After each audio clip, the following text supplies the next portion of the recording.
Oiê, tudo bom? Eu sou a Mika com 3 N's no final, e hoje eu vou falar de animação, mais especificamente da animação de Castlevania feita pela Netflix. Ela saiu dia 7 de julho e tem 4 episódios. Será que vale a pena ver? Vamos pro vídeo!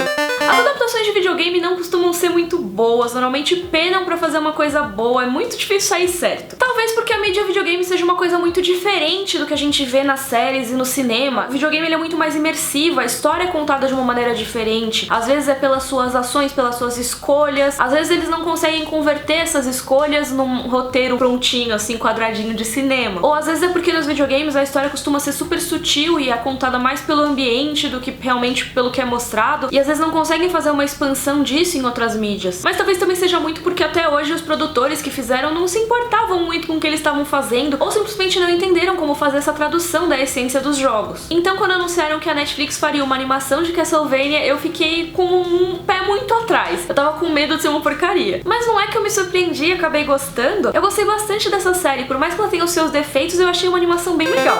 Bom, pra quem não conhece nada a respeito, Castlevania é uma série de jogos da Konami que já existe há 3 décadas e tem uns 30 jogos lançados. E entre esses jogos tem alguns elementos em comum, como a inspiração na obra do Bram Stoker em histórias clássicas de terror. E o antagonista costuma ser o Drácula, e sempre tem alguém da família Belmont, ou como eu chamava desde criança, Belmont, explorando o castelo dele e eventualmente derrotando o Drácula. É claro que não é assim em todos os jogos, porque cada um tem a sua história, mas são elementos que se repetem bastante na franquia. E essa animação da Netflix é baseada no terceiro Castlevania, o Dracula's Curse, que saiu em 89 pro Nintendinho. Esse jogo é uma prequel, ou seja, é um prelúdio lá do primeiro Castlevania e conta a história de um ancestral da família Belmont, que é o Trevor Belmont, ou seja, um membro dessa família que sempre enfrentou o Drácula. Eu não joguei o Castlevania 3, então eu não vou poder dizer exatamente quais as diferenças de enredo entre o jogo e a série, mas na série é basicamente assim que começa a história. O Drácula é visitado por uma moça humana chamada Lisa, e ela quer aprender com ele conceitos científicos para ser uma médica e ajudar a população. E eles se apaixonam, no caso, só que enquanto o Drácula tá viajando, ela é presa pela igreja local e é queimada como bruxa, porque eles confundem os itens médicos que ela tem com itens de bruxaria. E isso desperta a ira do Drácula, que promete acabar com a humanidade, principalmente com a galera daquela região chamada Wallachia, que é a região onde a Lisa vivia e onde ela foi morta. E aí o Drácula ficou um ano preparando um baita exército de monstros e soltou todo mundo em cima dos humanos, então toda noite os monstros vêm, atacam e matam qualquer pessoa que eles virem pela frente. Eu acho que esse é um bom momento pra avisar que essa animação não é pra crianças. Sim, a gente tá em 2017 e ainda tem gente que acha que a animação é só pra criança, mas por favor não mostrem Castlevania pros seus filhos pequenos, pros seus sobrinhos pequenos, etc. Porque não é pra criança mesmo, é uma animação bem explícita, tem muito sangue, tem entranhas humanas por todo canto, tem um bebê sendo devorado, tem um monte de coisas que você não vai querer mostrar pra uma criança pequena, e às vezes até se você não gosta de ver esse tipo de coisa, talvez você não curta muito essa animação. Isso até me surpreendeu bastante, porque eu tava esperando que essa animação fosse uma coisa mais pra adolescente, no máximo, uma coisa assim, um pouquinho mais violenta, só que nem tanto, que é aquela coisa que fala nos Estados Unidos que é pra 13 anos de idade, né, a censura pra 13 anos, que é a censura, se não me engano, na maior parte dos filmes de super-heróis. Eu pensei isso porque o estúdio responsável por essa animação é o Frederator, que é o mesmo estúdio de Padrinhos Mágicos e Hora de Aventura, que são desenhos que, por mais que muitos adultos gostem, inclusive eu, são desenhos que são ok, são super bons para as crianças assistirem. Então eu tava esperando que talvez Castlevania não fosse ser uma coisa tão violenta assim, e no fim das contas foi, e isso me surpreendeu até positivamente.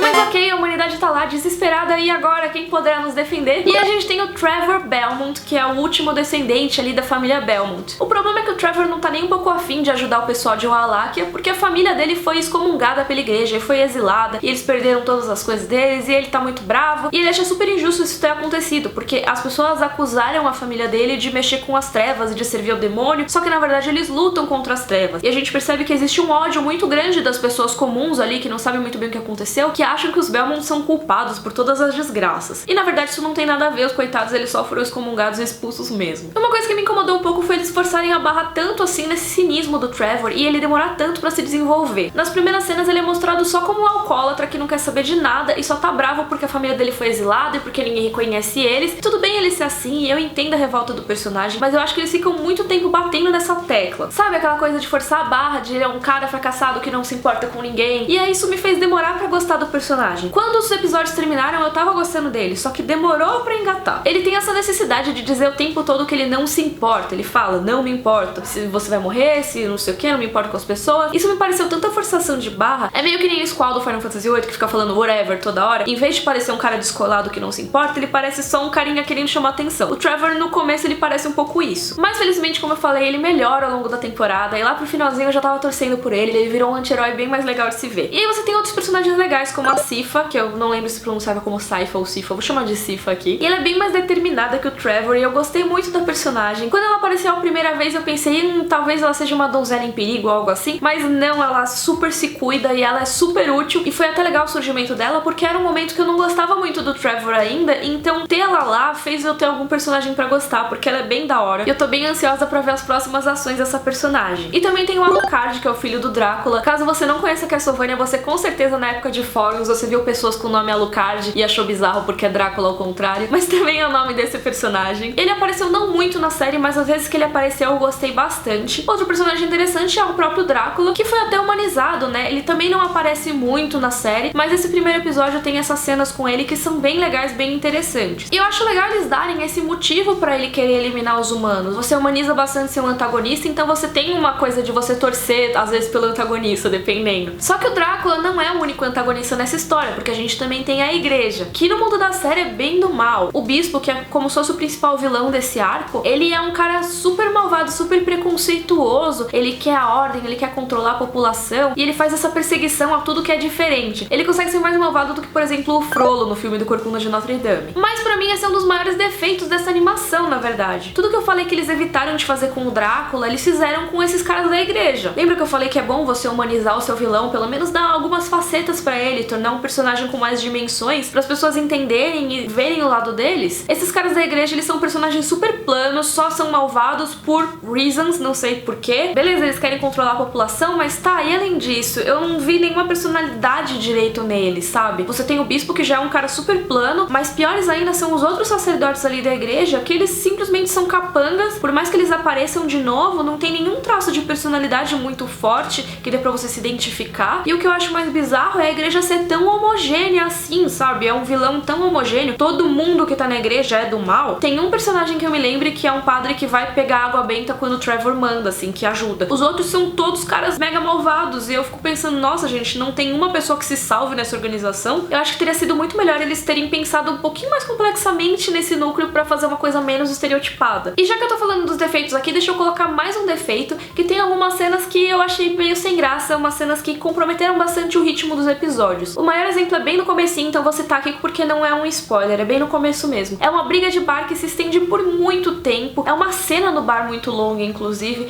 que é um diálogo meio bizarro, e aí depois tem essa briga que eu acho muito mais longa do que deveria ser, e eu acho que isso compromete bastante o ritmo dos episódios.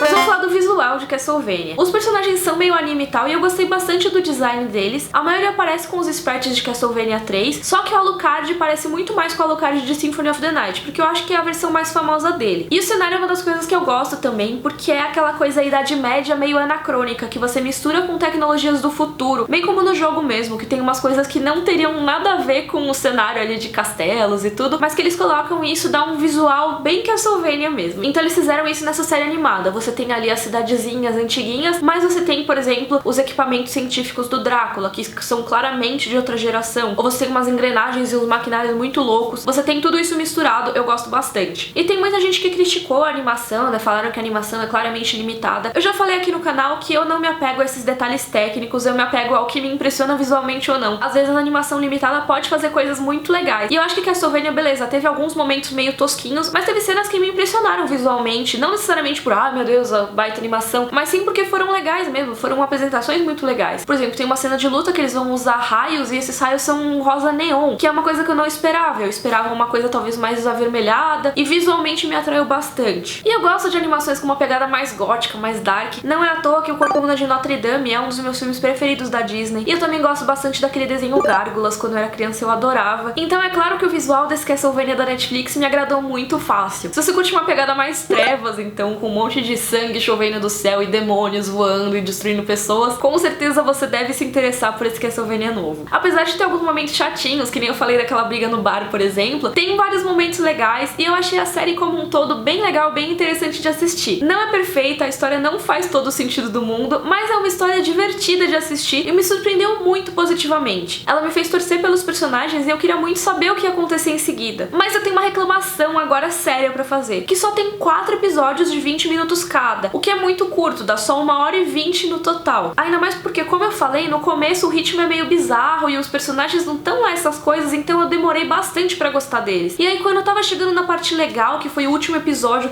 que tem umas cenas muito da hora e tal, e aí você termina o episódio, nossa, agora que vai começar a ficar bom, acaba. Eu fiquei chocada, eu lembro que eu tava falando com um amigo e ele perguntou, ai, que episódio você tá? Eu, tô no 4º episódio, eu ainda tô no comecinho, porque eu pensei que do jeito que a história tava andando, teria uns 12 episódios. Mas não, eram só 4 mesmo, então quando tava começando a ficar da hora, acabou. Eu fiquei muito brava, porque eu queria muito saber o que ia acontecer e eles me deixaram sem. Mas isso aconteceu porque antes de ir pra Netflix, esse projeto não era de uma série animada, eram de 3 filmes animados, ou seja, uma trilogia. E isso que a gente viu agora na Netflix seria o primeiro filme. Por isso até que do primeiro pro segundo episódio o corte é meio estranho, eu acho que eles não fizeram uma sequência de episódios mesmo, é como se fosse um filminho. E já confirmaram que em 2018 vai ter uma segunda temporada com 8 episódios, ou seja, deve ser correspondente aos outros 2 filmes. E aí, felizmente, devem concluir a história. Porque, nossa, que raiva que eu fiquei. Podiam pelo menos ter dado uma conclusão um pouquinho melhor, porque ficou parecendo muito que ia pro próximo episódio e não foi, eu fiquei brava. Deu pra perceber.